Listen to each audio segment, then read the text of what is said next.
All right. I'd like to call to order the meeting of the Public Safety Committee for Tuesday, March 25th. Welcome to everybody. First item of business is any changes to the agenda? Nothing? Okay.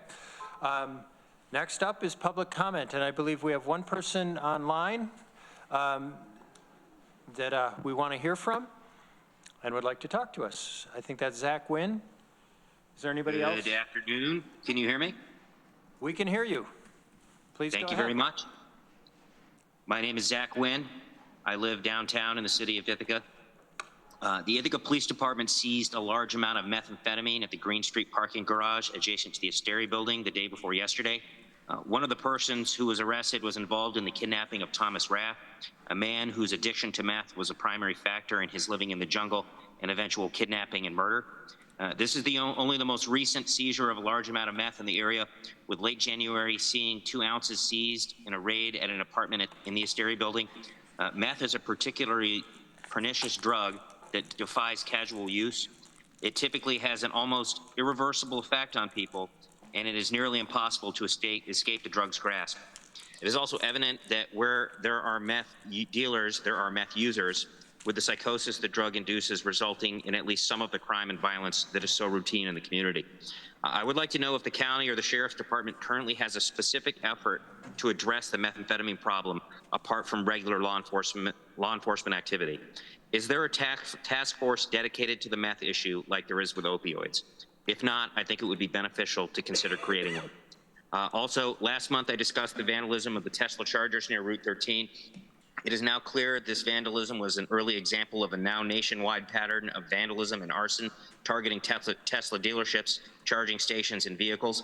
I also asked for a statement clarifying what is and is not appropriate behavior during protests, specifically roadblocks.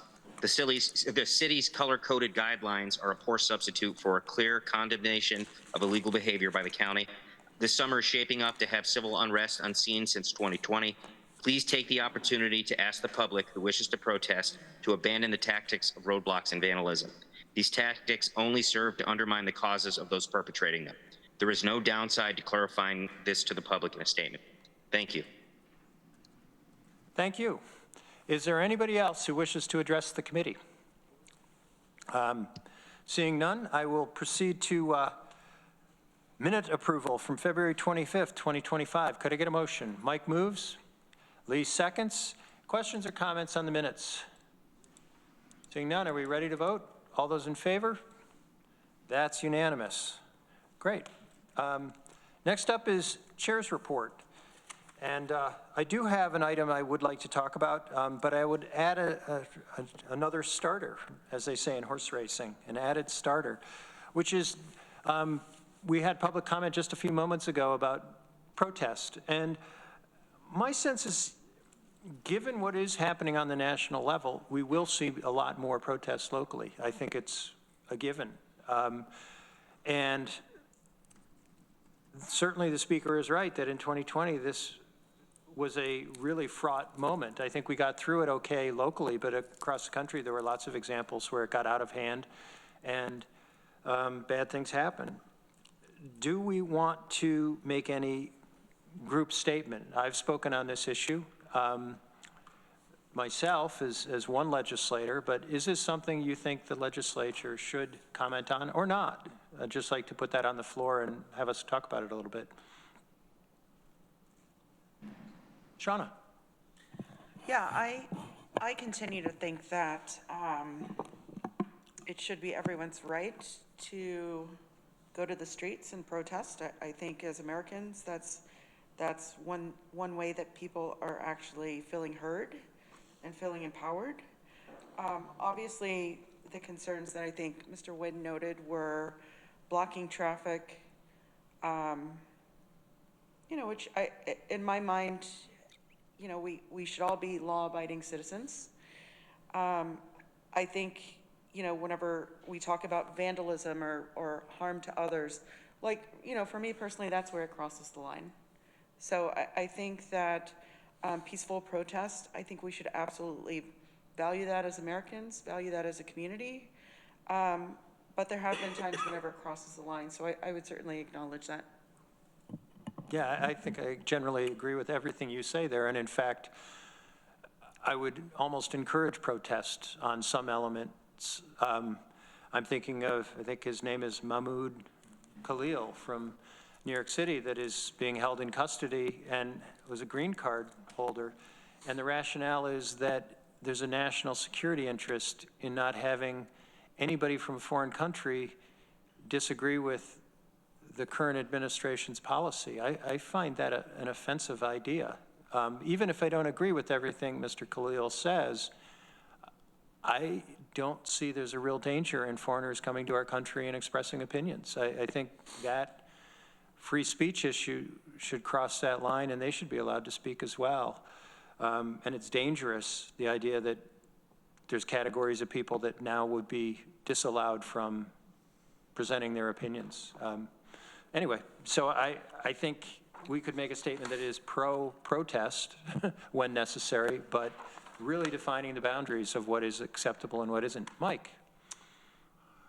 Listen, if the legislature wants to do that, they can do that. I mean, I have no trouble speaking on my own behalf and saying that, listen, you have a right to protest. You don't have a right to block people from buildings. And I think you've mischaracterized Mr. Khalil, frankly. I believe he did prevent Jews from free movement on Cornell campus. I believe he did egg on more violent protests. I believe that janitors were harmed. He's the Columbia. You're mixing up people. Oh, I think. okay, I'm talking about the Yeah, no, I think there were, Columbia person. the protests here at Cornell, they did cross some lines where they were pushing people and, yeah, they were, I remember UCLA preventing people from free movement upon campus. And so, yeah, I mean, listen, protest is, yes, you have every right to do that. And I think actually you have a right to do that if you're a foreign national in our country. But, yes, the Hamas thing has bothered me quite a bit. When you openly support people that have raped and murdered people, an ally of the United States of America. I guess then the question becomes, how much are you supporting that person? Are you financially supporting that group? Are you, I guess, where does the line draw? So I think it's hard to, we could make a statement.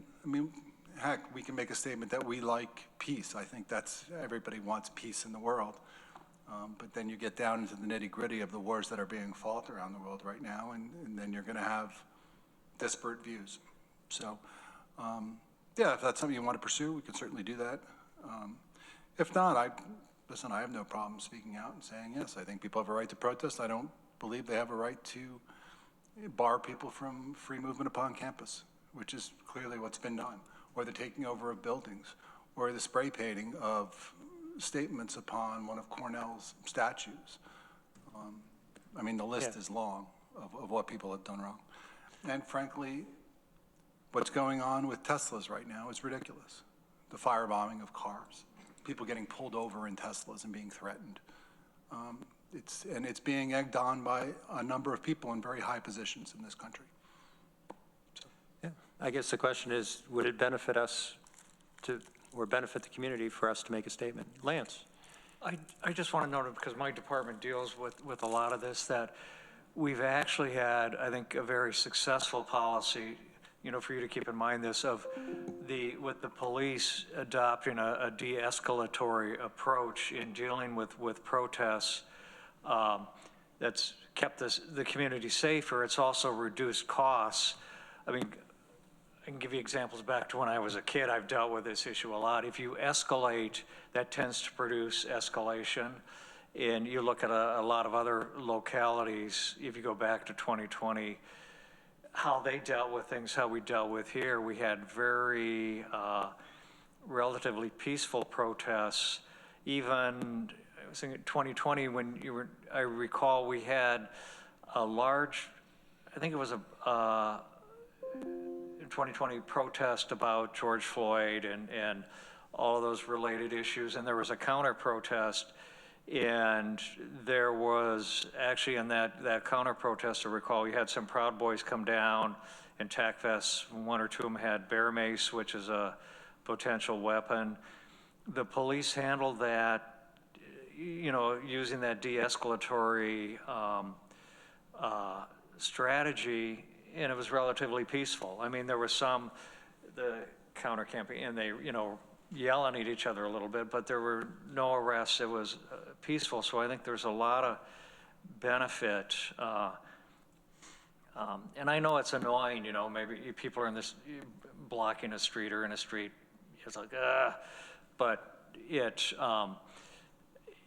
in the long run, I think both the sheriff's department and the police deserve credit for that approach. It's been better for us in terms of, if you want to the nitty gritty, our costs, but also for the community. It's allowed those things to go on. And I know it's uncomfortable. It's easy to cheer on dissent when you're in agreement. It's like, yeah, it's the stuff that's a pain in the ass or you're opposed to that tests us more, that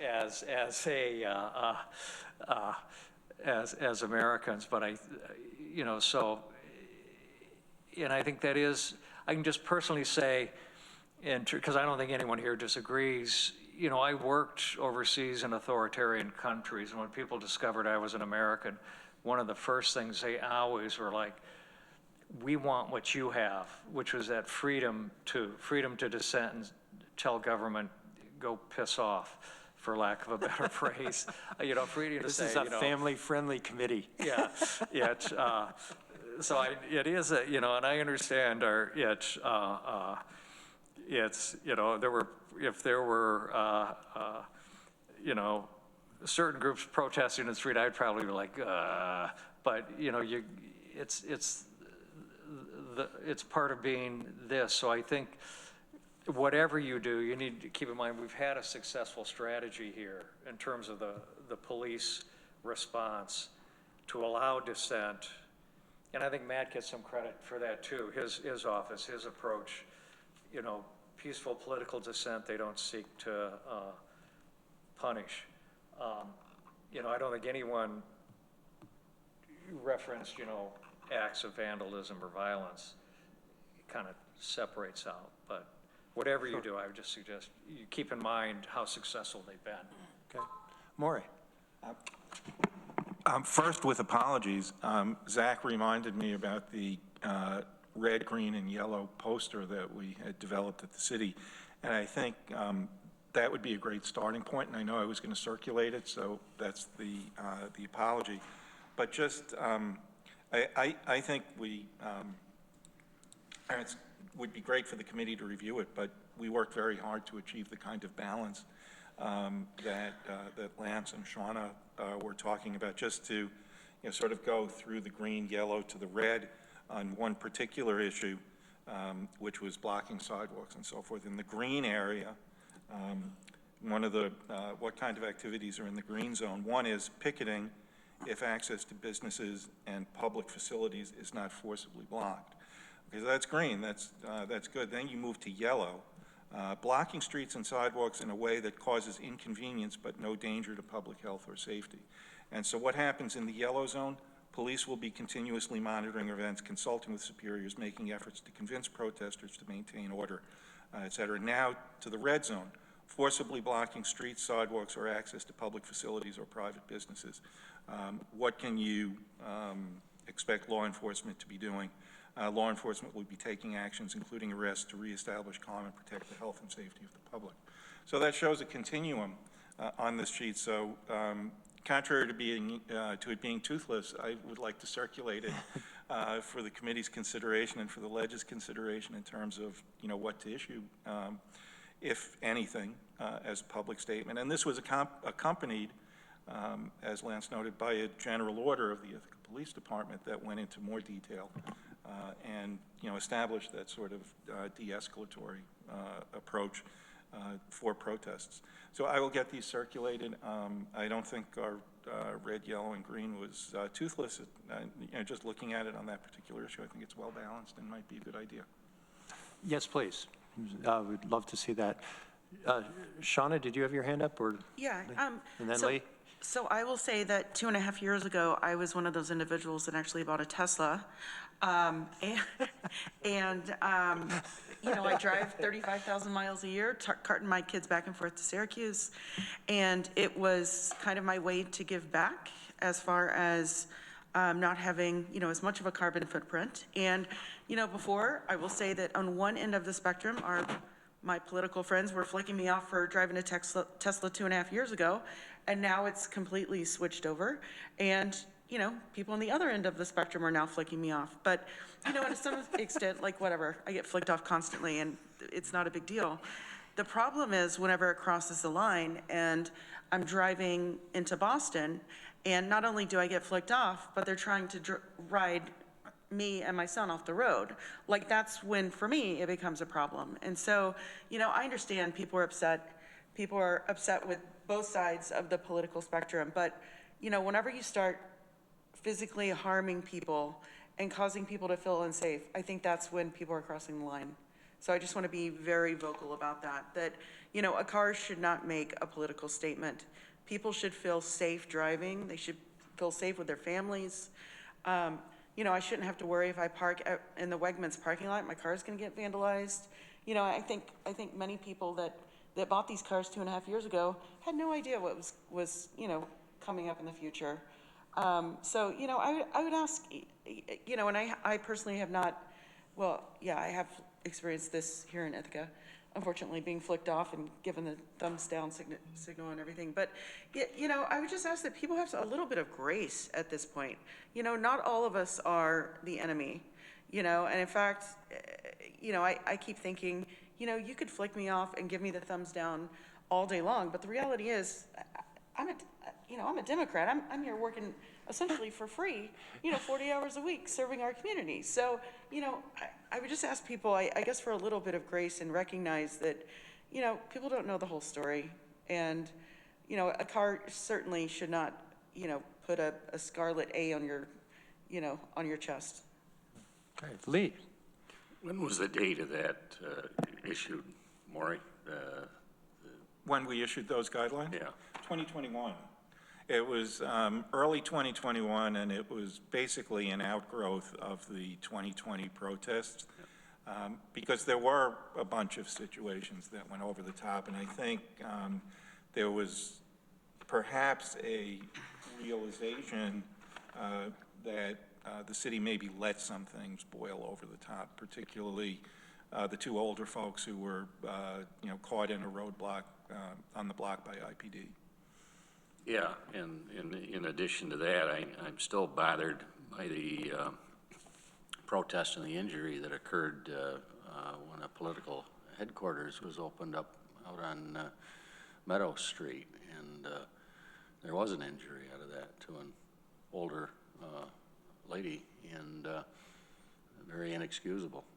And I ended up being down there on the second round when there was further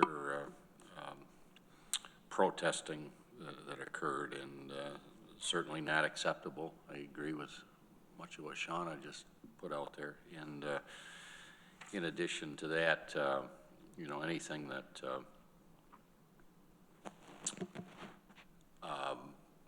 prohibits or slows emergency response and the ability for emergency vehicles to make their way through traffic is unacceptable. Okay. Veronica. Yeah, thanks for the discussion, though I'm not particularly interested in us as a legislature trying to put out a statement, because I don't think we're going to come up with one that we all agree with, at least not more than like, yes, safety is important and we all like peace, or whatever Mike said. But that's just me. We can keep talking. I think I appreciate Lance's reminder, because I was thinking when you were talking about protests in 2020 getting out of hand in other places, I think a lot of, this is just me watching the news, but a lot of what I saw on the news was things getting out of hand driven by police escalating the level of, I guess, violence that was ready to happen. And we haven't had that locally at all. So the legislature doesn't run law enforcement. I guess if the sheriff wants to put out a statement being like, hey, reminder, we don't escalate things or whatever, that would be his prerogative and not our jam. But I don't think that's what people are concerned about. I guess I totally agree that, that public safety is important. I guess I'm wary because of the importance of the right to protest, to free speech, to not be like shut down just for disagreeing with your government, that, you know, so far we've mostly kind of had in this country. Or, sorry, I don't mean to minimize your experience, Lance, comparing to other countries. I've only ever lived here. I'm wary of making a statement about, I'm wary of coming down harder on political protesters than on any like non-political blockers of streets or blockers of sidewalks, such as the drivers who just pop on their hazard lights and then turn the driving lane into a parking space or whatever. Like, that's not a huge dramatic deal, but it, you know, that blocks traffic. Would they move for an emergency vehicle? Hopefully. And I think we've argued before over like whether people blocking streets will or won't move for an ambulance. In my experience, I've seen street blockers let buses through. I've never watched an emergency vehicle approach, so I can't, and you know, there's, not all people are the same people. And I also wanted to share, this sentence has been rattling in my head since I read it, I don't know, a few days ago, about, someone said something about like following the law, which like is important, but it's not the end all and be all of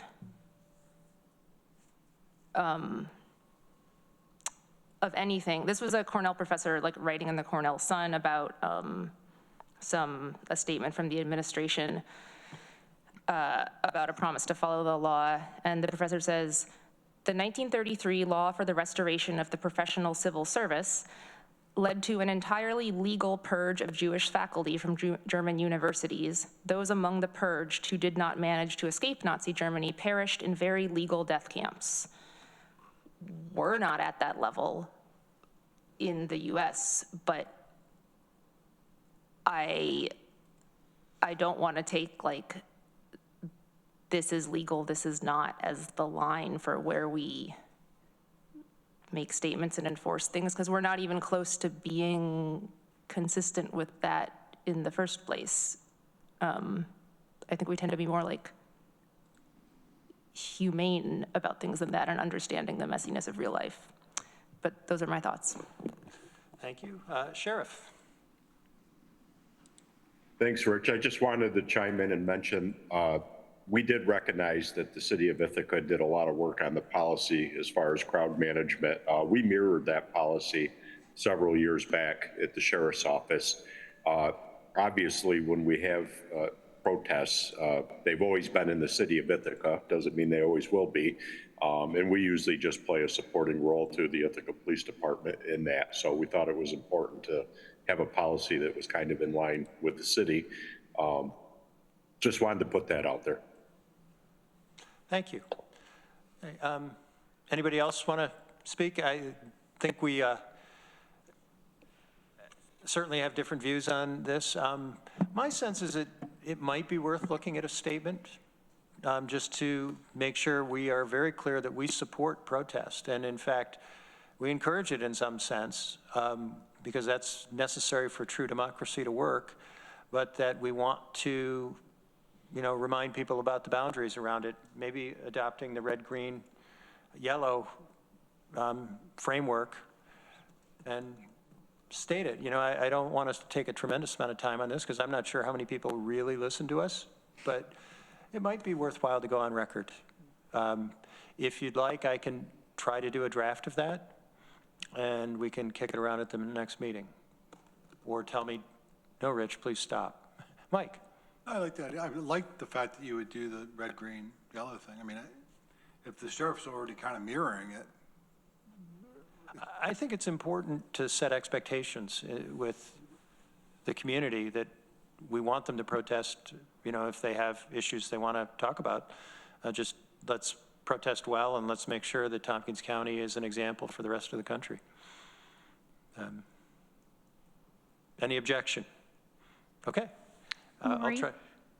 Maury, Brittany over here, sorry.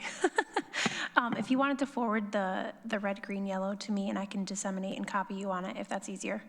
Okay. All right, the other thing I was hoping to talk about in Chair's report, and I don't want Chair's report to eat the rest of the meeting, but I shared a copy of a piece of the New York State website on the cannabis control law, and particularly the law enforcement authority. We do have an issue here where there are various businesses selling marijuana outside of the system. And one of our priorities we talked about for this year was doing something about it. And I was hoping to just initiate that conversation with this document. And it essentially has a few different parts. One, we could pass a local law. And we have some options in there. Effectively, do we want to send notices out? Or we could go further and provide some ability to padlock illicit cannabis storefronts. And maybe that's too much. But my view is that leaving these businesses to just operate without doing anything about it is countenancing a violation of the law, for one, but also being really unfair to the businesses that have gone through the licensing process. So I'd invite some comment on, how we might proceed here if we want to proceed. Shauna.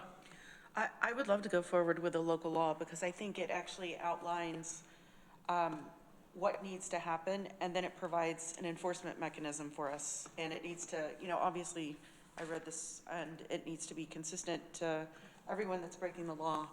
I think what's happened traditionally is whenever the Assistant Attorney General came in a few years ago and kind of slapped them on the wrist, they were closed for like 30 days, and then they opened right back up because there were no consequences, and there was absolutely no enforcement. And so I think if we could actually have enforcement mechanisms, there are some other counties at NYSEC that were doing the padlocks, and I think they said the hardest part is making sure that it goes to court in the timely manner, and that everyone's represented and that they get the legal notices and everything. But there are counties that are doing this right now.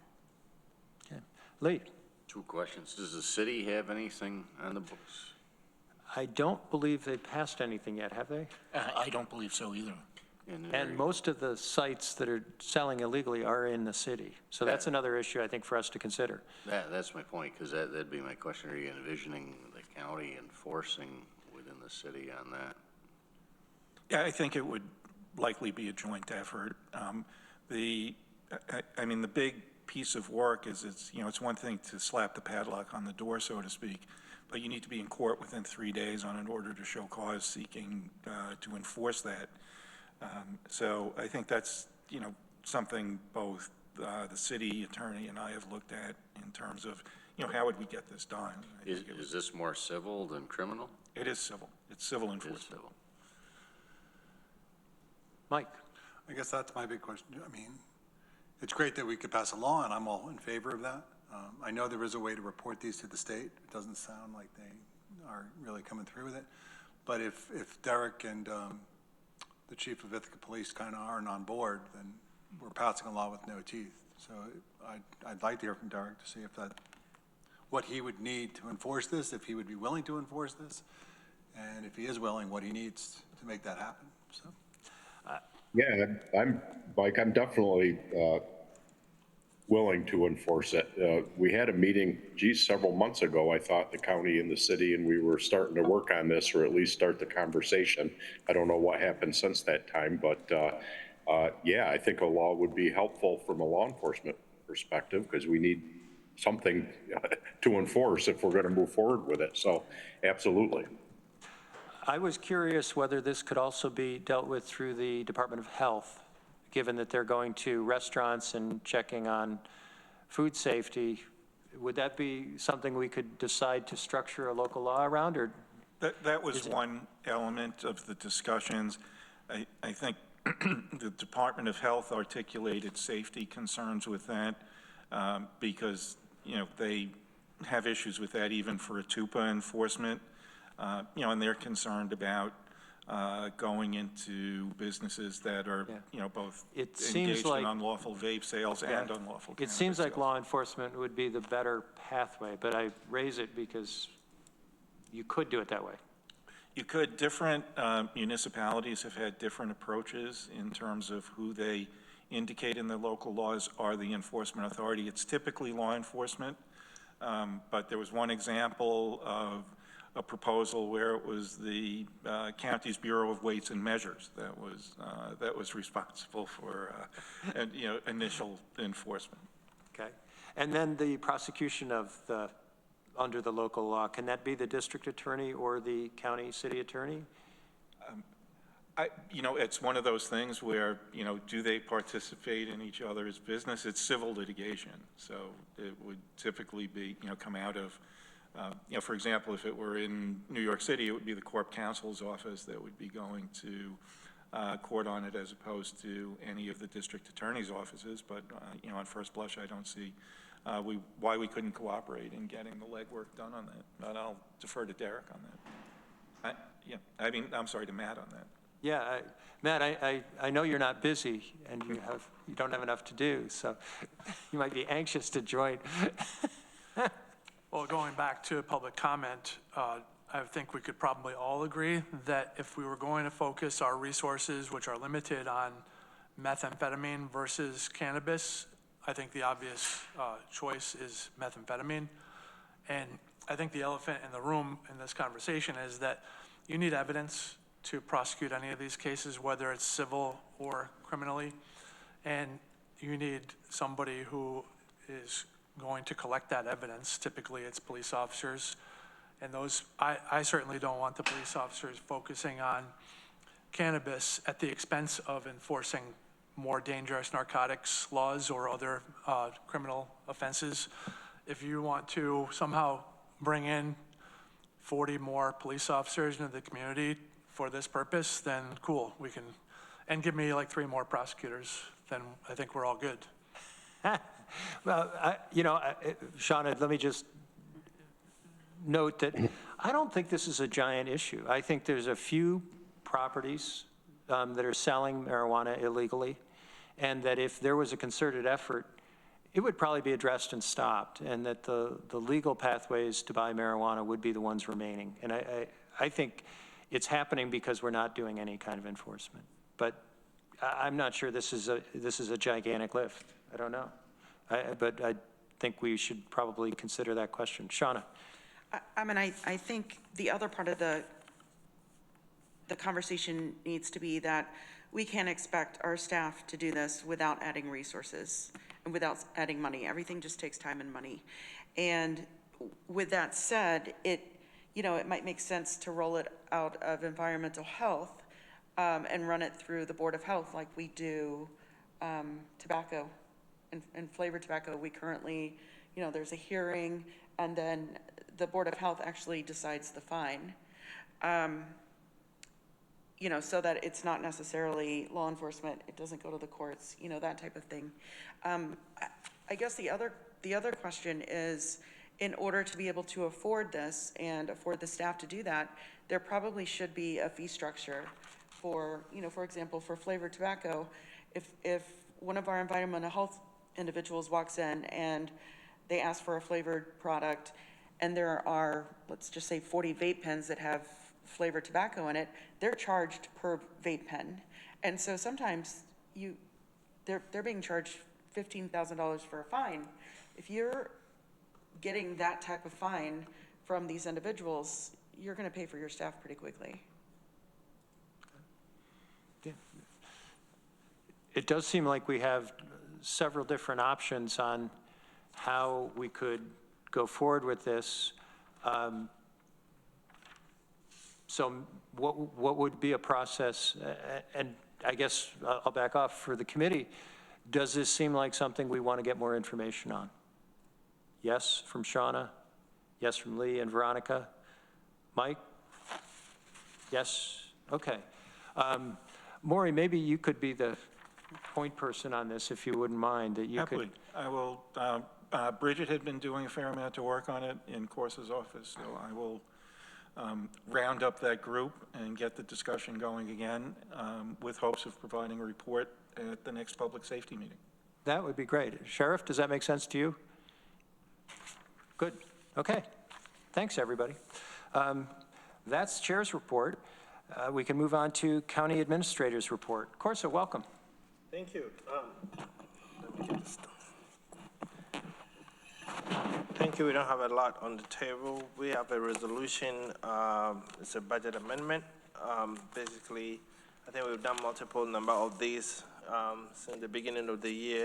Funding that was put in the 2024 budget that wasn't used, and we are just recognizing it in the 2025 budget to get it being utilized. Let's put that on the floor. This is contingent fund appropriation, county administration, community justice center, funding for law enforcement recruitment campaign, doc ID 13189. Could I get a motion? Veronica moves. Shauna seconds. Thank you.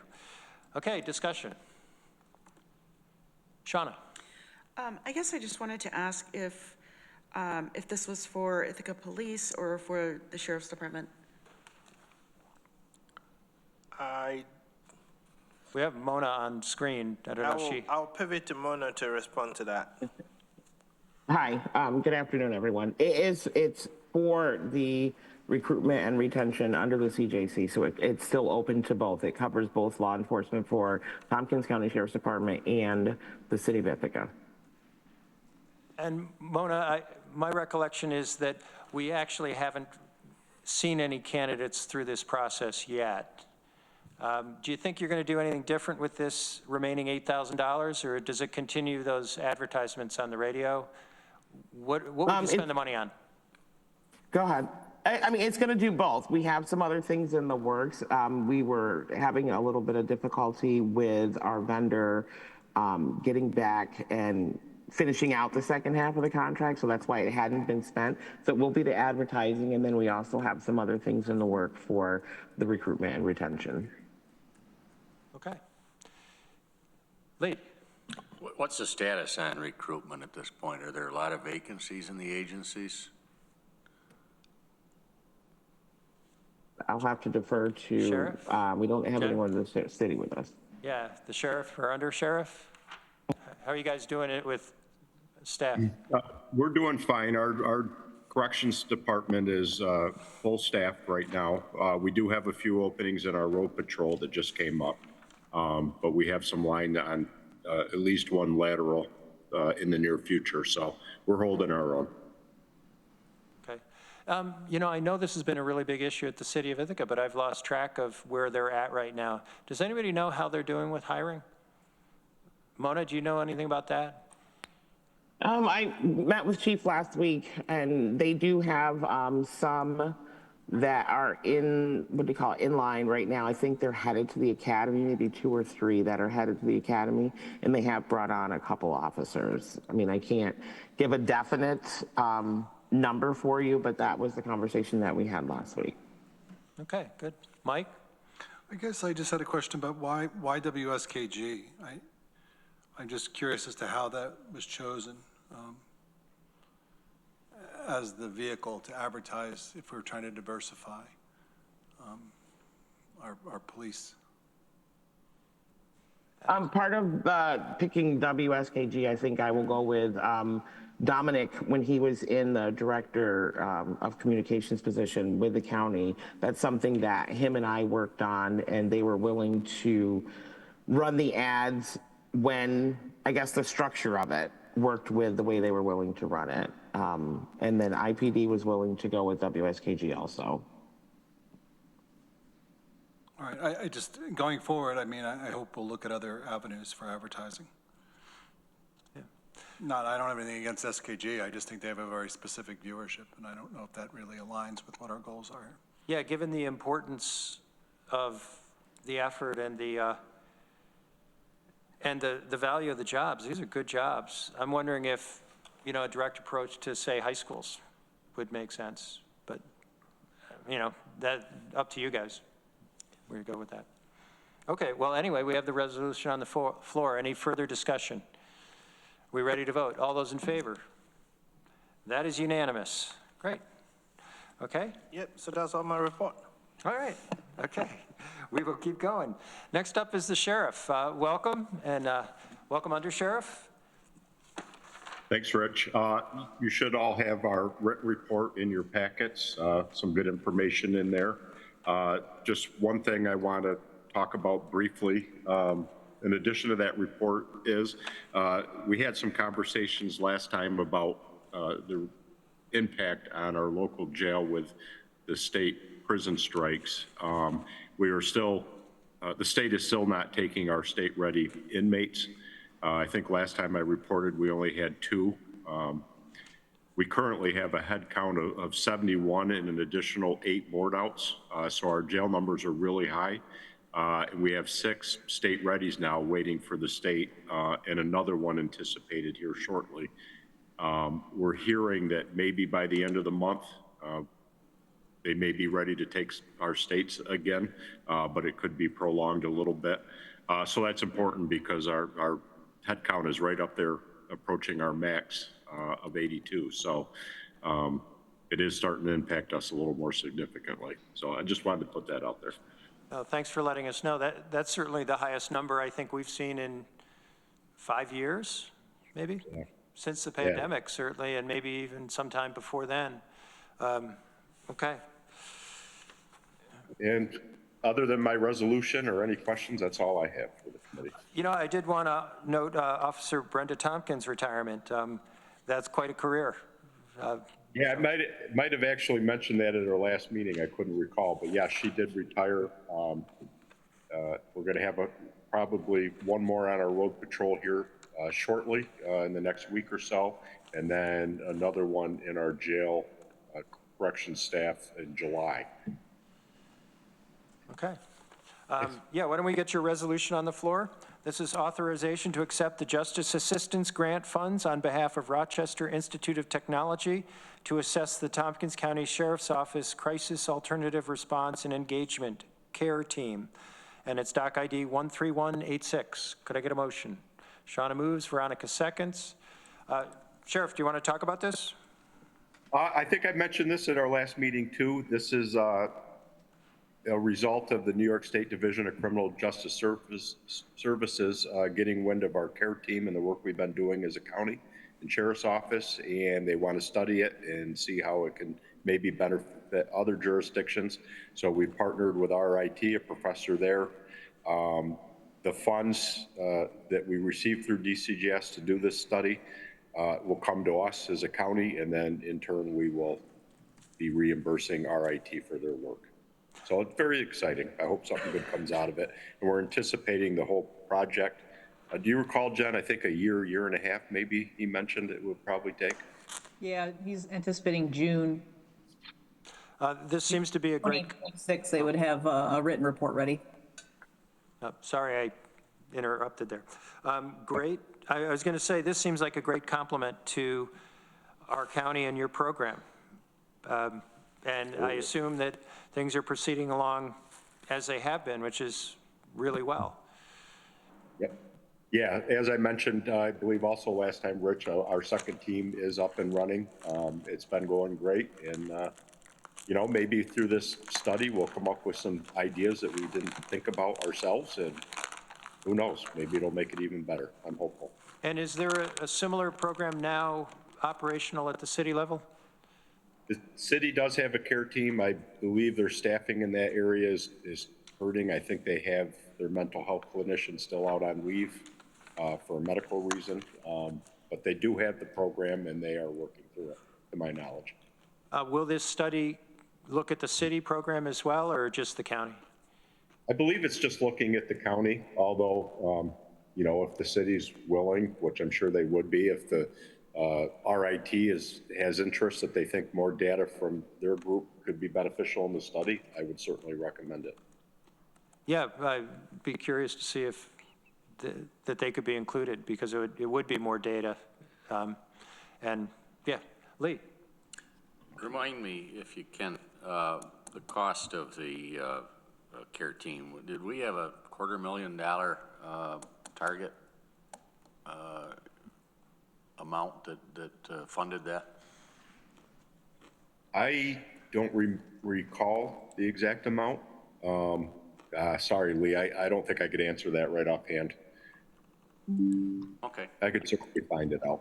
It just, that rings a bell. I just, like 50,000 to study $250,000, but I would hope that as part of the analysis, in some manner, they can give us an idea of the cost effectiveness of what the care team is doing, because I think it does have a big impact there. Yeah. No, that's a good point, and I would be happy to bring that up with our IT to see if that's one avenue we can look at the cost effectiveness of it. Well, it's freed up some of your road patrol by having that in place, and you've also been able to divert some more serious consequences by being able to have that one-on-one with those that the team is responding to. Absolutely. I'm looking at our budget, the paper version, so let's see. It looks like it was 132,803. Does that sound right? That seems low. I think that was for one care team. Oh, okay, double it. And then we added Yes. another one. Yeah, there's Unit 1 and Unit 2. Okay. Yeah, Yeah. so 260. So you're right, there. Plus funds, yeah, funds went to the health department and us, based on the positions.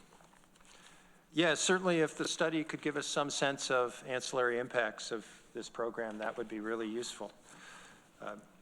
Okay. I will share.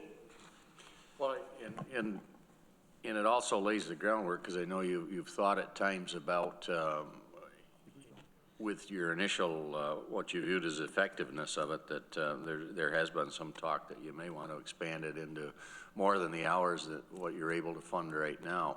And I think that would be supportive of that effort if it comes back to us.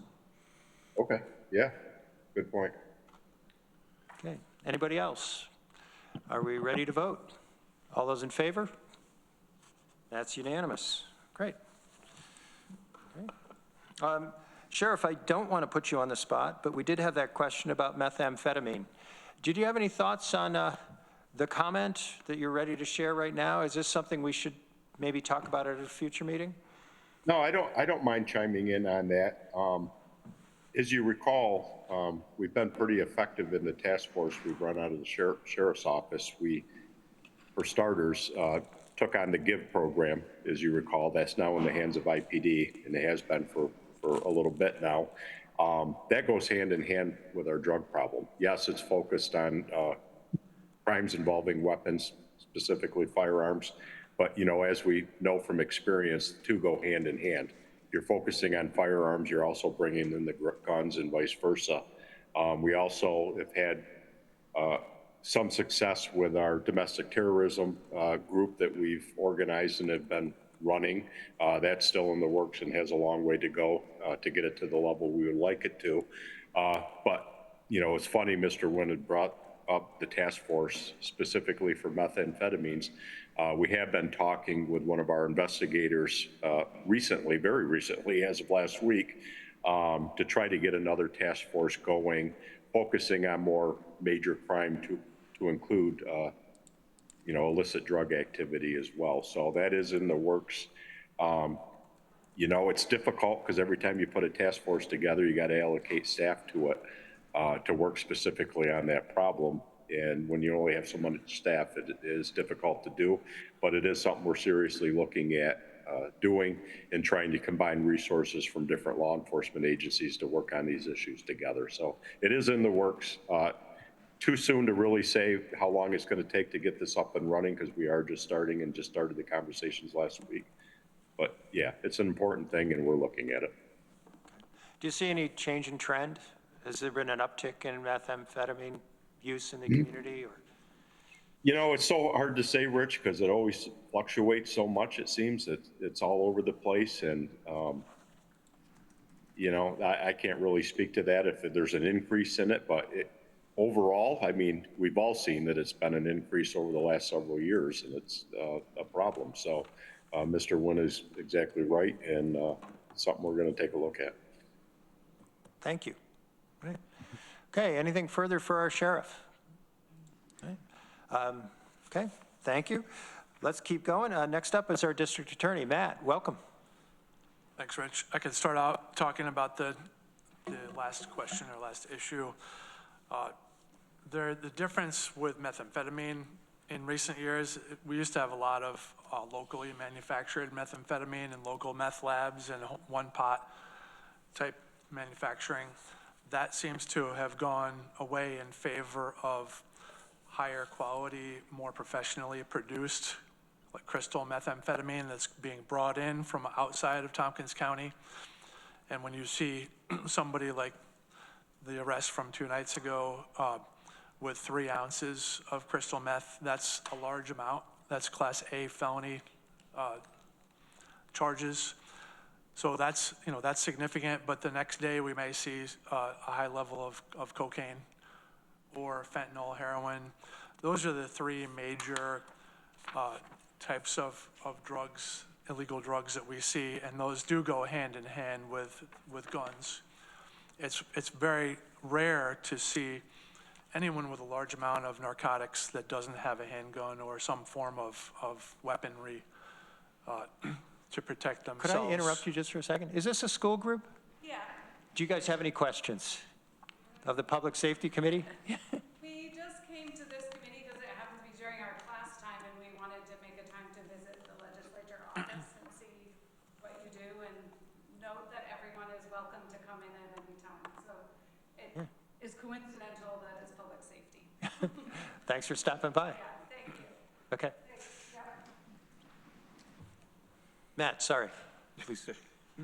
So I think I was just finishing up the last sentence, really, that drugs and guns are very related. So the GIVE task force that meets regularly and is a coordinated effort between multiple police agencies that has had a lot of effect on the narcotics trafficking in Tompkins County. But it's really a game of whack-a-mole.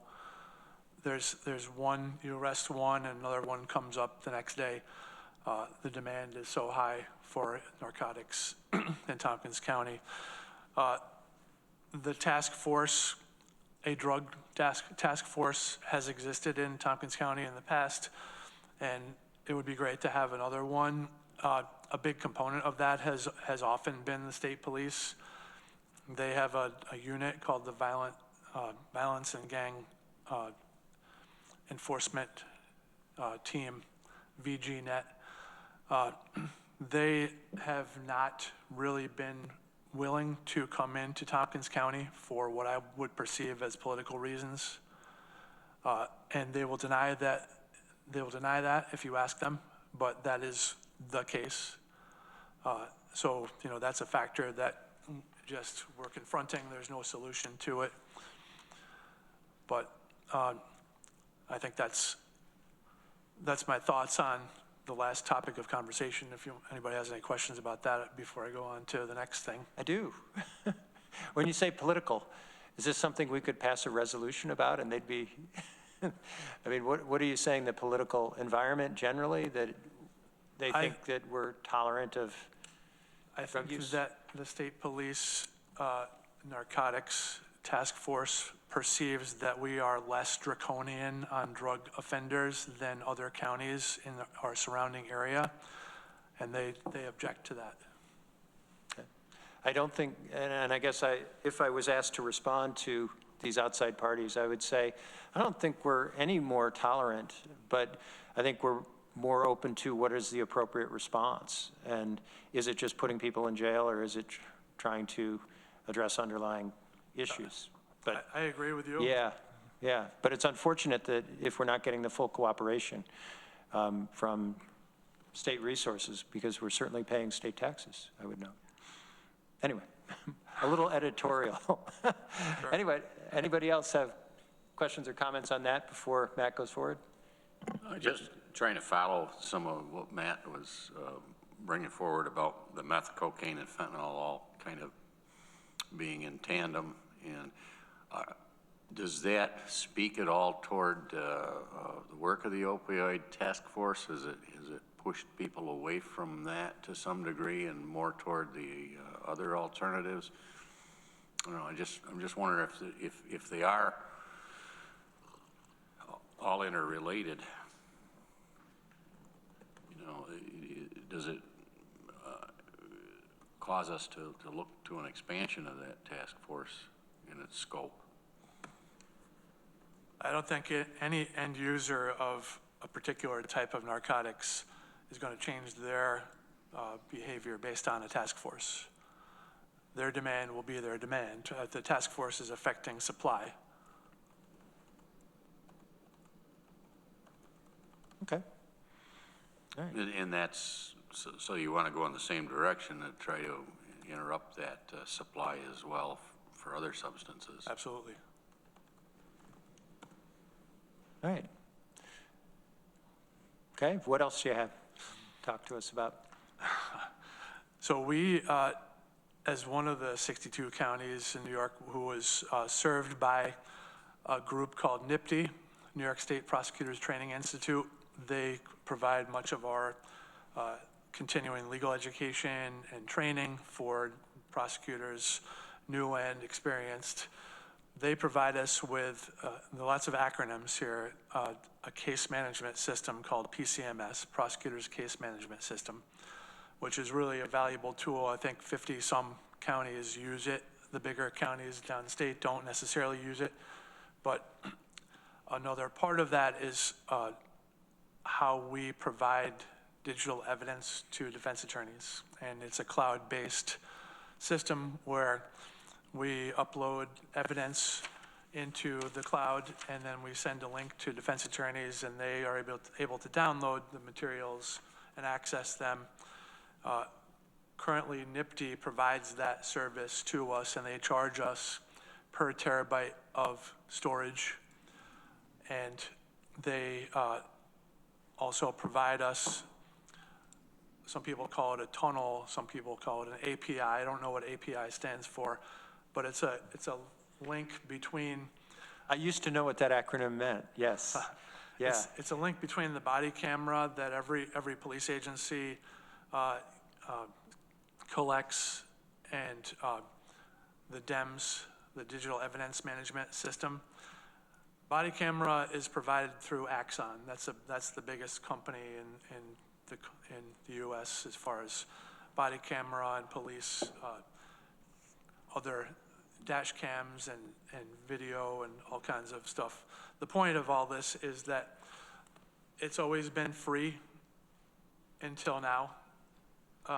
Axon has provided that link for free, and they are not going to do it. They've been talking about it for a year now, and they've been we've been talking about options. There's other companies besides Axon out there who will provide a digital evidence management system. But I think that just putting this on your radar, I'll put it into the budget, but we're going to have to use Axon for digital evidence management. In other words, we will use them to cloud-base the evidence, including body cameras, and provide it to defense attorneys. What the product that Axon has is better.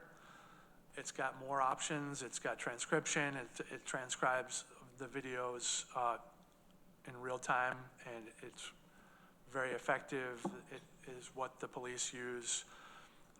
So it is, and it's unlimited storage. So that's one thing we won't have to pay for going forward, but we will have to pay for the cost of the Axon services, and that's going to be about $27,000 in 2026, including a $5,000 one-time setup fee, and then it's $23,000 per year with a 5% increase on a 5-year contract.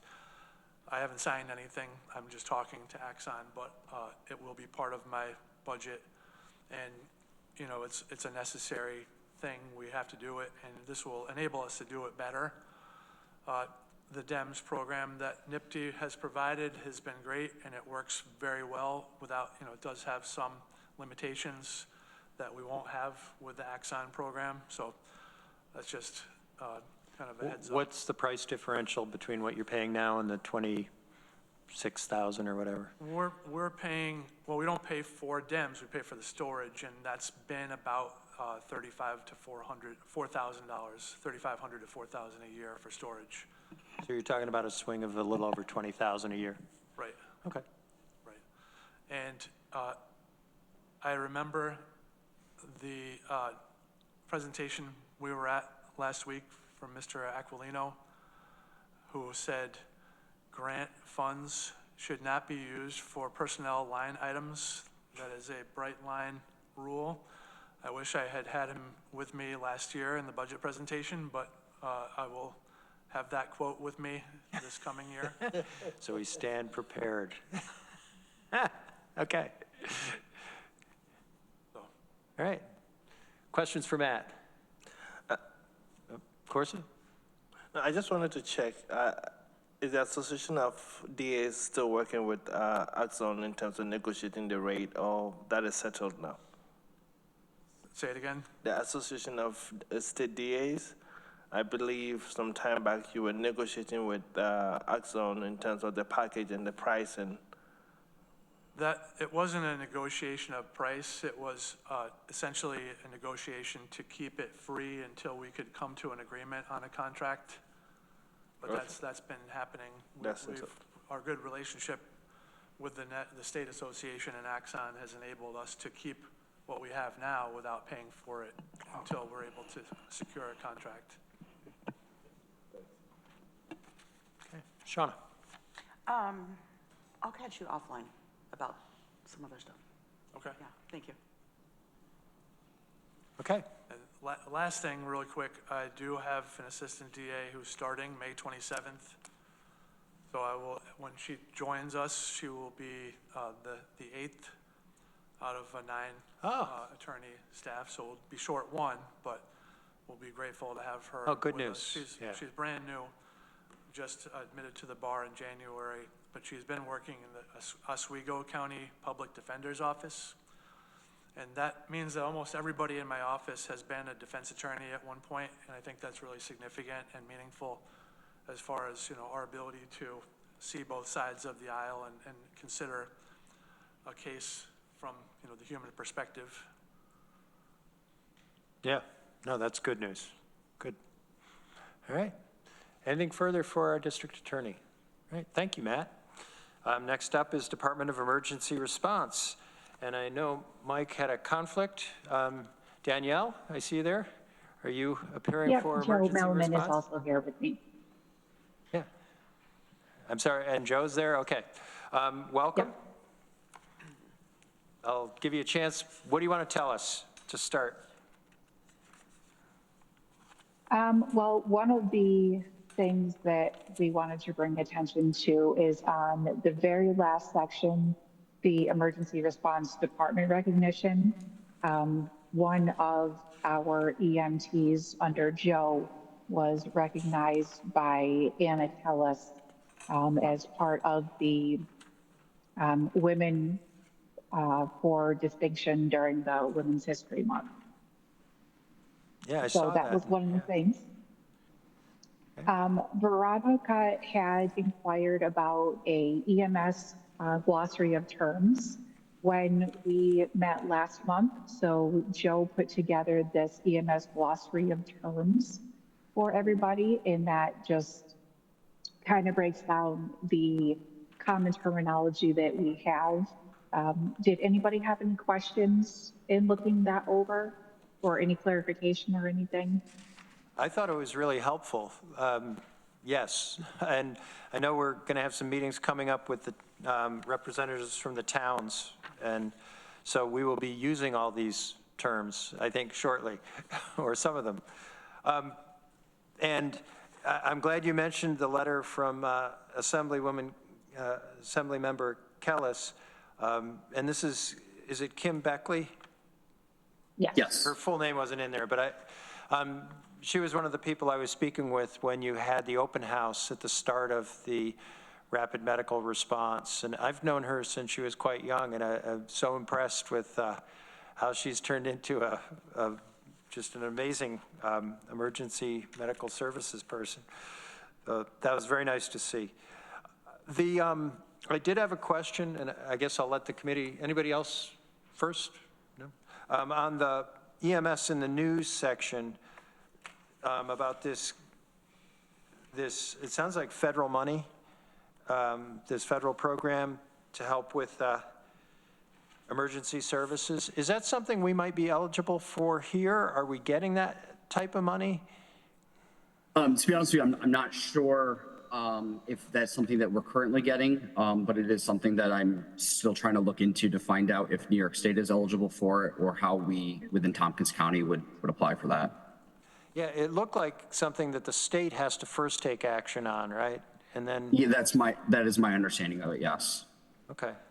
Yes, if you could follow up on that, I'd be very curious if New York State has gotten in line for this, because it does seem like it was some significant money that was going out to Michigan. Yes. I don't know why we wouldn't want it. Okay. All right, further questions, comments for Department of Emergency Response? Veronica. Just thank you both for the glossary. I don't have any questions on it, but it's so nice and helpful.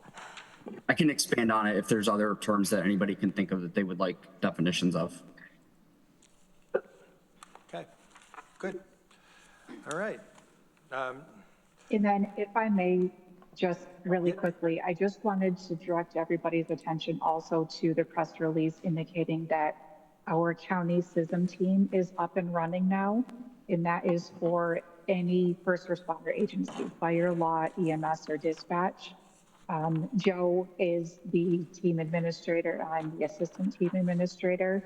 So if there's any questions, concerns, comments, anything, then please feel free to reach out to Joe or I. We are available 24/7 to assist with anything if need be. Thank you for bringing that up. This seems like a really good thing for our emergency responders, and to know that that's available. Yeah. Okay. All right. Anything further from anybody else? Okay, let's keep going. Next up is Department of Probation and Community Justice. And I see Dan Cornell is with us.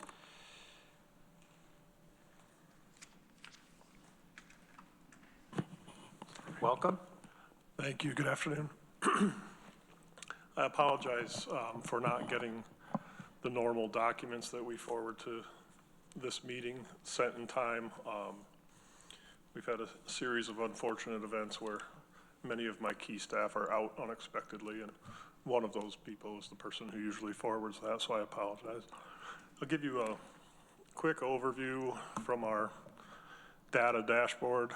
We're currently supervising 508 individuals. We've gone over the 500 person mark again, and we currently have 21 GIV offenders under supervision. I expect that to continue to grow over time because it takes 5 years to complete the program as additional people come on.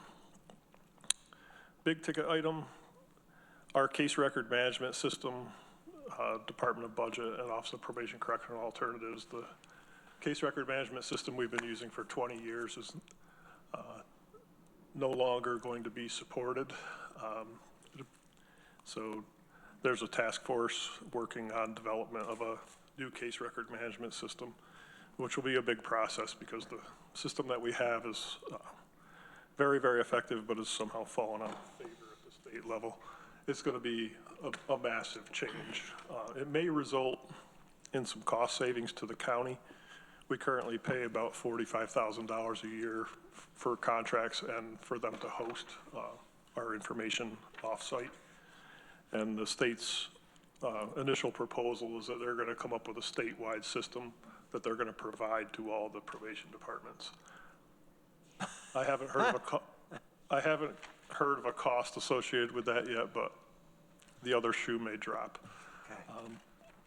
So that will be a big change that I anticipate happening in 2026, and I'll keep you updated because I'll be, some of my staff and I will be on the work group that's discussing that, so we'll have regular updates for you. Will there be a big data transfer project associated with that to move all of your existing? That's one of the key concerns is that 20 years worth of data needs to, at least for the people that we're currently supervising, needs to transfer over to the new system, so we're not working from two systems for several years or trying to keep a defunct system up and running so that we can access that information. Well, you're also going to have some archive questions, right? That you're going to want to have access to lots and lots of records that Yes. you may not be supported going forward. I don't have the answer for that right now, but I'll get it for you. Yeah, yeah. Well, No question. that's what next month's meeting is for, right? Okay. Yes. I did want to update. I think Corsa might have something. I just wanted to check if you're working with IT on that aspect of the archiving and the technology need. I've given them the heads up that it's coming, and I believe that they're going to assign someone who's familiar with both used to work for our department in an IT position and also works for them to be part of that process. Thank you. Thank you. I wanted to inform the committee that the state did approve our firearms policy. There were 3 recommendations for language clarification and just factual clarifications, which I'll read to you. One is that they wanted to ensure that the use of force training that probation officers have to attend is actually a 2-day training, where police officers is 1 day. So just to make sure that we're including in the policy that we're doing the probation use of force training and not when we're training with a police agency, that we're not falling short of the standard. The second was, again, in regards to the actual firearms training course, that to ensure that when we're doing firearms training, that we're doing it at the standard. The probation requirements are, they're not sure whether they're higher or lower because we haven't identified who we're going to be training with. So just when we set up that training, we have to make sure that it meets the probation standard, if that standard is higher than what's being provided by the agency that's training us. And then they asked that we, suggested that we clarify the terms on duty and off duty. And we can get into that another time, but basically it's, because the policy requires officers who are armed to bring the firearm home with them. At what point are they considered, but also says they're not allowed to carry their county firearm off duty. At what point do we consider them to be off duty? When they get to their house? Or, which then for some people who commute, you're adding potentially 2 hours a day of on duty when they're in possession of their firearm. And that we need to clarify that so it's clear whether people are being paid to drive back and forth to home or if we need to change the wording on the policy. So I'll be looking into that because my preference would be that we are not paying people to drive back and forth. But the reason for having officers bring the firearm home is twofold. We don't want to store them in a building that's not being monitored because I think there's a theft risk. And also if they are called in for a give detail in the middle of the night, non-traditional hours, that I don't want them to have to drive to the office to get the firearm and then potentially backtrack to where they're needed. So I'll come up with some clarifying language and we can have that conversation. Thank you. I have a quick question on that. As an employer, would we provide them with the lockbox for their gun? That's my intention, yes. Okay, and the policy says California compliant because California has very rigid standards of how, for retaining that firearm in the safe and having it not be susceptible to theft. So I want to make sure that what we provide to our staff is California compliant because that is an industry standard that's very high. Thank you. Sure. Last question, and this may be a conversation for Matt and Mr. Josephson.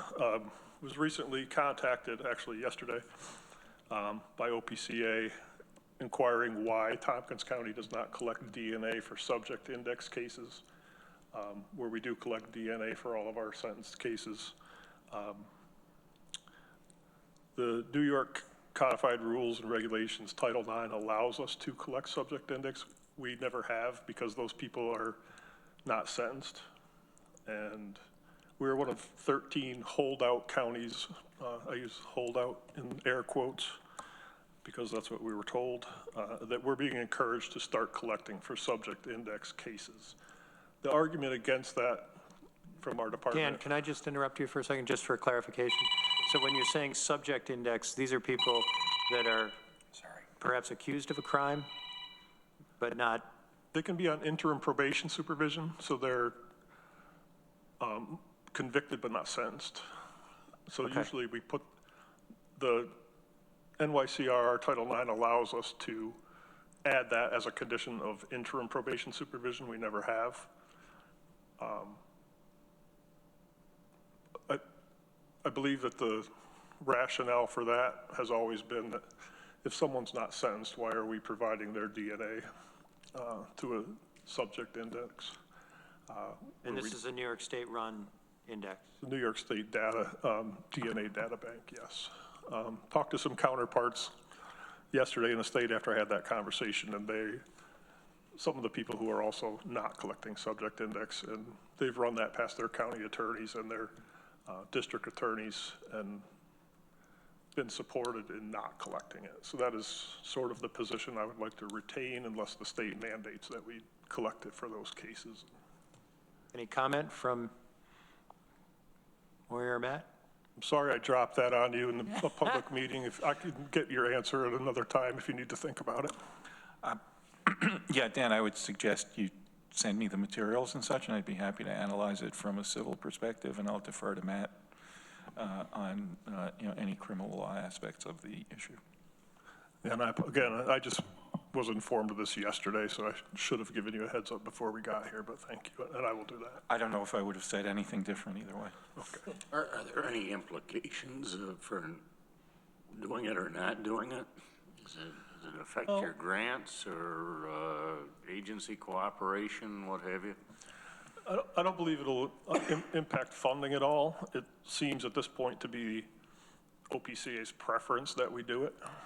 Obviously, we're extending the number of people that we're including in the data bank, which then they're going to use that information to look at unsolved cases and see if the DNA is a match.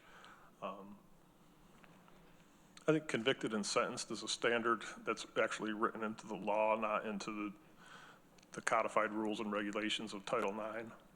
So I think the law is a higher standard where we collect for all felonies and misdemeanors that are not vehicle and traffic law. And I'm comfortable with that because the person's been convicted and sentenced for a crime. And the law requires us at that point. But the subject index has always been an area of discretion for the counties. Now, this came out in 2011, 2012, and 2013, and then it hasn't been discussed again with me until yesterday. So there's some change in momentum at the state level that they want us to start collecting it, and I just want to make sure that I'm on solid legal footing and not violating anybody's rights. Yeah, are there other scenarios besides interim probation that would be contemplated? Not really from the probation perspective. That would be the big one. Okay. I think it is, I don't have a real strong position in favor of doing anything different than we're doing now. But when someone's on interim probation, that means they have pled guilty or been convicted of a crime. They have? They have. Okay. And for purposes of the date of conviction, it's the date of plea or verdict that we measure a lot of other standards in terms of sentencing and how old a conviction is. It's the date of conviction, not the date of sentence. A lot of times, though, interim probation is done in contemplation of the person being successful in withdrawing their plea and getting a plea to something lesser, which would probably not be eligible and often is not eligible for a DNA collection. So, that's, I think, the way we're doing it now is probably the fairest way to do it. That's a great clarifying point. Thank you. Yeah, with that clarification, my view is convicted and sentenced. That's fair. Yeah. But if the person winds up with a disorderly conduct as their conviction per se, that's not a a DNA collectible offense in the, Yeah. in the penal law. Further thoughts? Anything? Comment? Okay. Anything else, Dan? Just real quick, I was able to find, after the approval to move forward with our firearms policy, I was able to find a use of force training being provided by a probation department to two other probation departments that we can attend in July.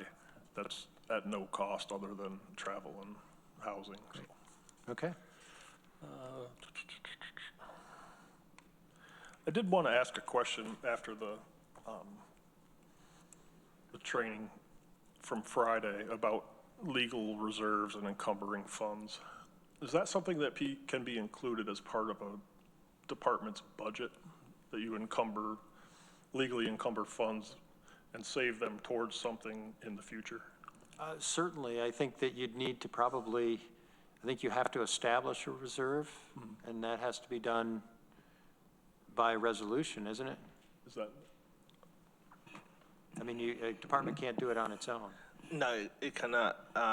And it also depends on the nature of funding, if either it's the local taxes or external funding opportunity that you have. Because if it's an external funding program which is reimbursable, the program needs to be done before you claim. So at what length can you transfer?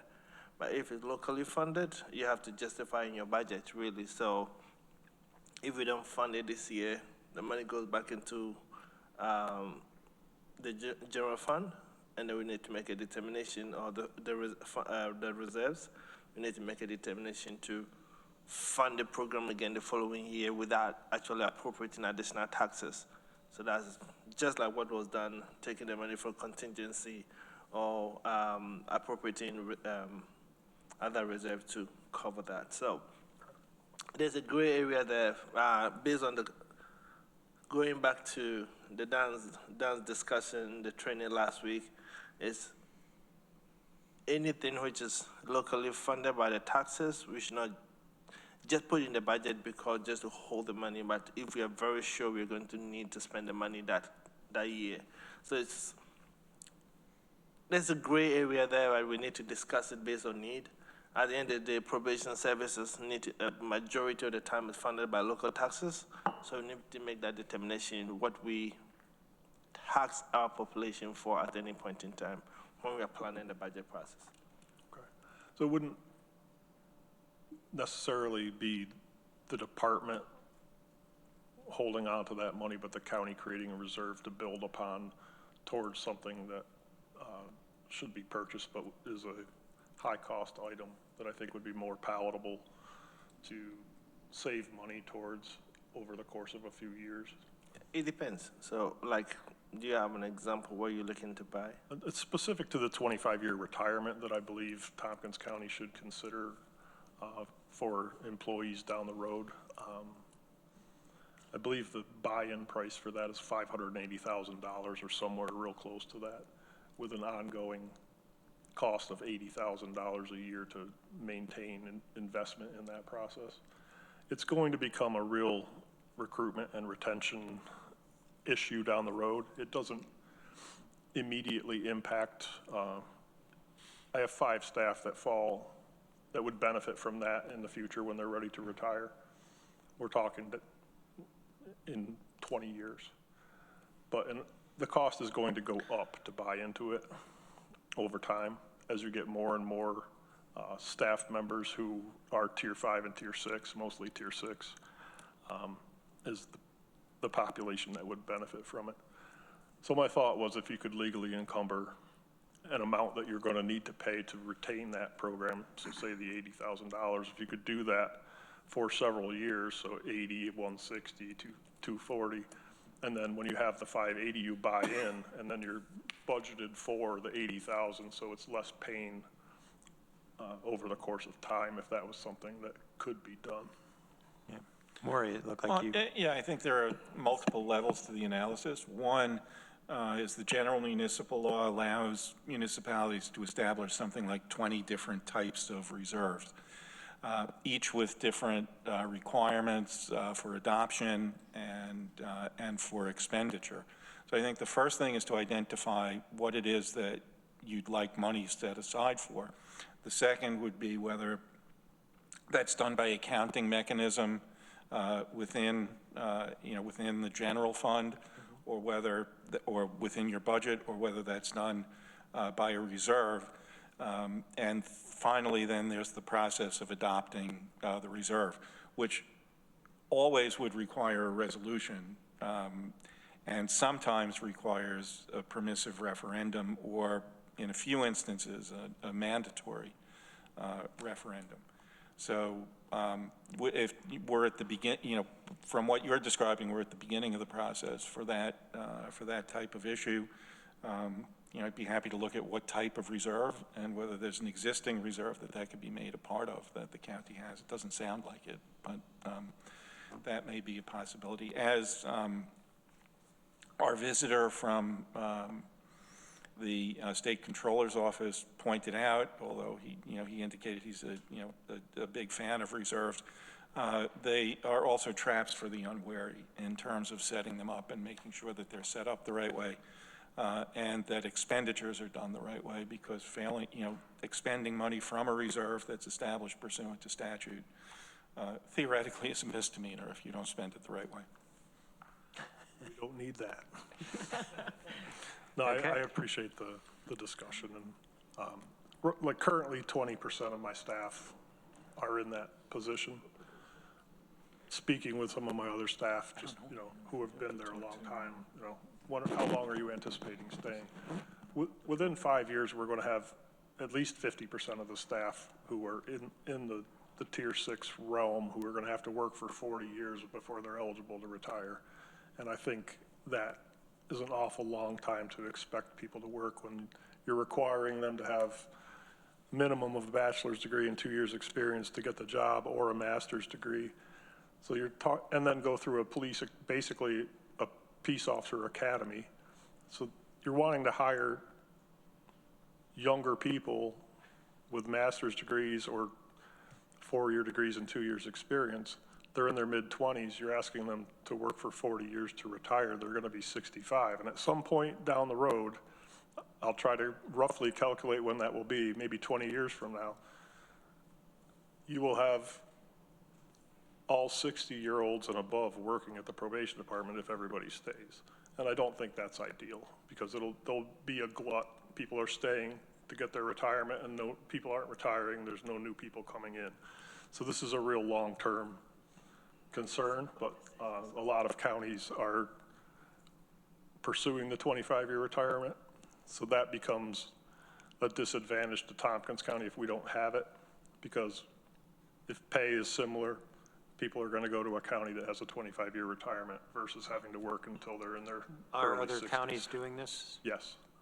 And I've actually emailed our COPA work group today to get responses from every county in New York State for who has it, who's actively pursuing it, and where we stand. So I'll be able to get that information back to you, and I'm able to analyze the responses. Thanks. Lee? If that were a direction the legislature wanted to go, it probably becomes part of a contract discussion at some point in time, and probably the way to handle it would be through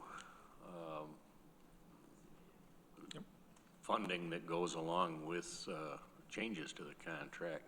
I mean, we've just went through that with getting the salaries at the competitive levels and so on. So just something to think about, as a step down the road. You might want to package it into a broader contract package. Yeah, it will be a CBA issue that has to be negotiated at some point.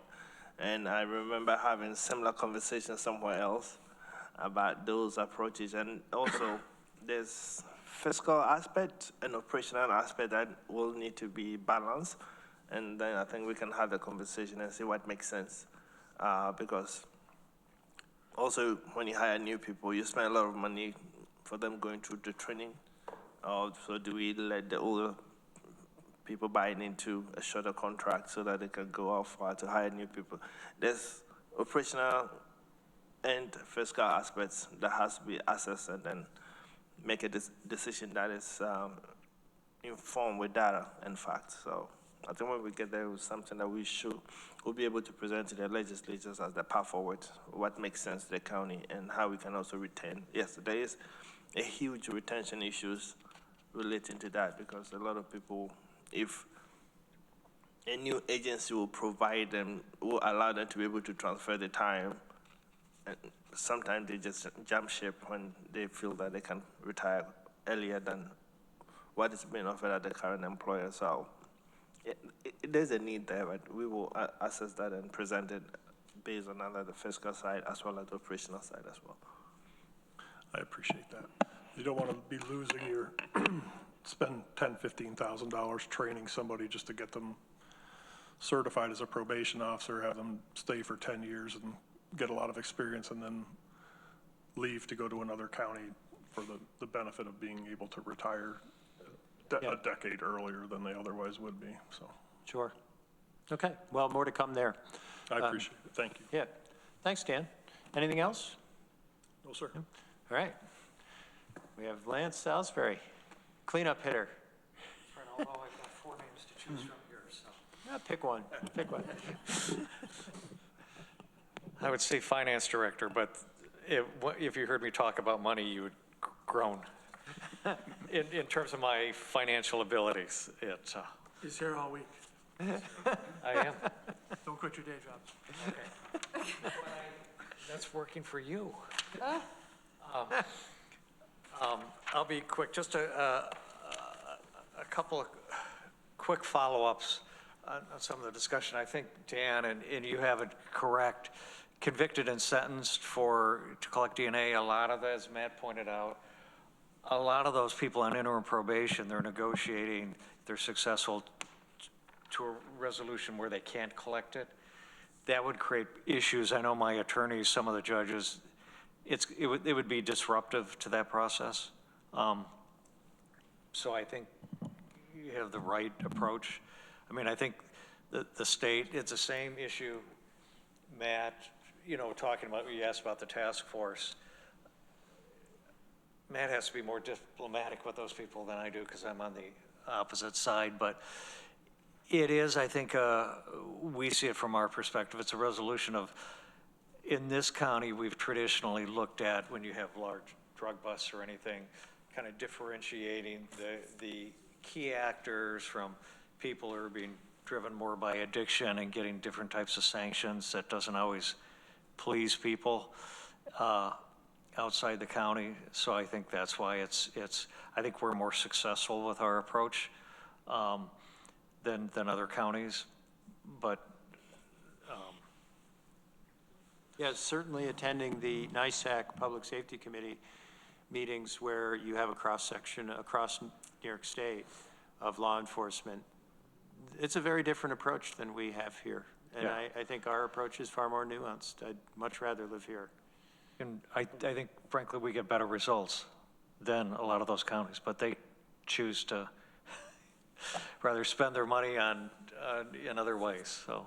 Well, certainly when our sheriff is talking about a jail population of 72, that's remarkably low for most counties in upstate New York. Yeah, no, it is. And high for us, yeah. On that. To your point, I also don't know that there's a mechanism, if you submit DNA to the database, that there's a mechanism to then retrieve it from the database, so. They're gonna, I don't think that exists, so. It's back in the tube. Yeah. No, you can't, yeah. I think as a practical matter, yeah, the state's not gonna go in and. They may have already searched that DNA and found a prior crime that they're using it to prosecute, and then could be all kinds of legal issues. Yeah, no, I think, I think Dan's always had the better, wiser approach there on that. And I'll collect my $5 after the meeting, so.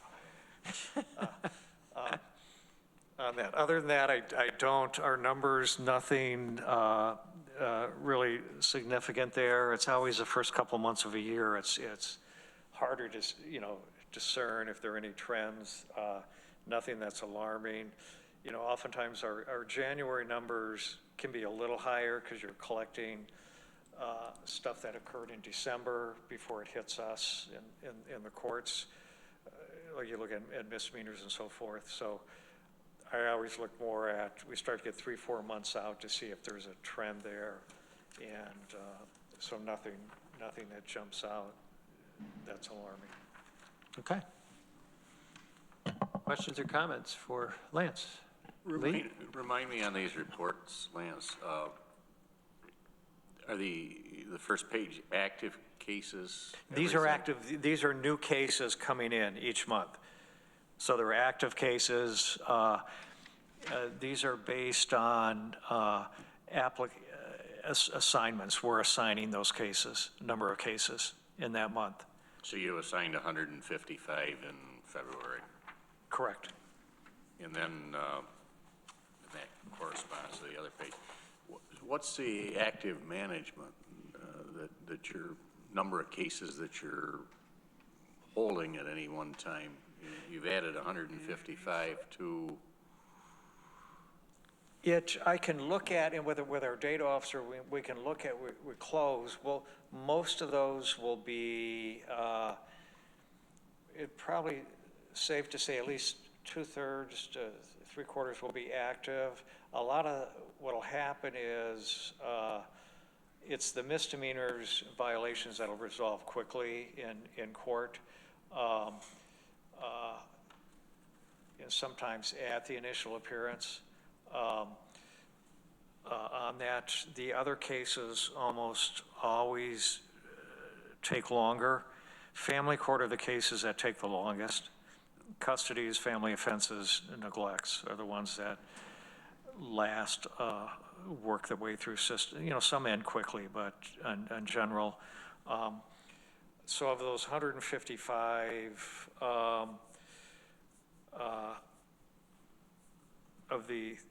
you look at felonies and misdemeanors violations,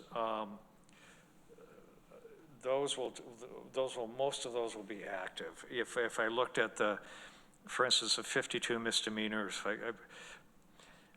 at least half of those will still be active. Some of those have been resolved because the lower level misdemeanors or unclassified vehicle misdemeanors tend to get resolved fairly quickly. It's the other ones that tend to drag a bit. I can give you,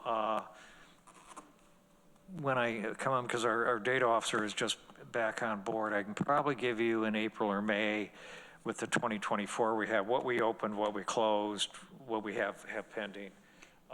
Just curious if it's headed toward a backlog, or is this kind of an average type of number? I mean, we hear 500 being actively managed at probation, 72 in the jail, that type of thing. And these I'm are just kind of wondering how many you're just actively monitoring at any point in time, just We're out in of curiosity. It's, and if I look at my 2024, most of those are active cases. Yet violations of probation tend to resolve faster in terms of decision-making because a few don't, but those are usually either ending up in there are a couple of things, and they happen faster than a new crime. They're either going to be, if they're revoked, resentenced, which will either be typically a jail sentence. That tends to happen fairly quickly. When I say fairly quick, a month or two, kind of depending on the court time. The other ones, if they're going, sometimes there's a revoke and restore, but there's additional measures, or there may be treatment or something, but that's quick in terms of we're done. Once that happens, the attorney's done, our department's done, it's back to Dan's department for the most part. What can drag, if you send a client or you're waiting on the misdemeanors and felonies to treatment, if they're going interim treatment, if there are mental health issues where we're looking at a bed or something, those tend to really drag out. So the case is active pending, but frankly, for the attorney, if we have someone inpatient, which will be at least normally 28 days, but some of the felonies can be months. There's not a lot of work for the attorney. They're monitoring that, providing updates, but oftentimes there may be a discussed resolution with Matt's office in terms of if they're successful, we know where they're going. So it's a pending case, but it's not eating up a lot of time. You just have to monitor it. On that. Okay. All right. Course of leave. What? You made course of leave. I know, yes. You know what, I have a question I'd put out maybe to you, but maybe to the sheriff or Matt or Dan. Our one speaker at our meeting today mentioned in this methamphetamine arrest that the person was connected to the Thomas Rath murder. And that struck me as odd. I thought those people were either still in custody or sentenced. I can talk about that. Yeah. If that's the person one of the two people who was arrested with the large amount of meth 2 nights ago is connected to that. He played a very small role in it. He was initially charged.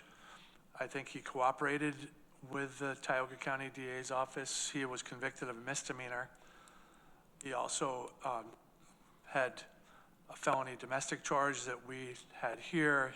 He was convicted of that, transferred probation to another county, violated that probation, was sent to prison, and he just got out on parole. But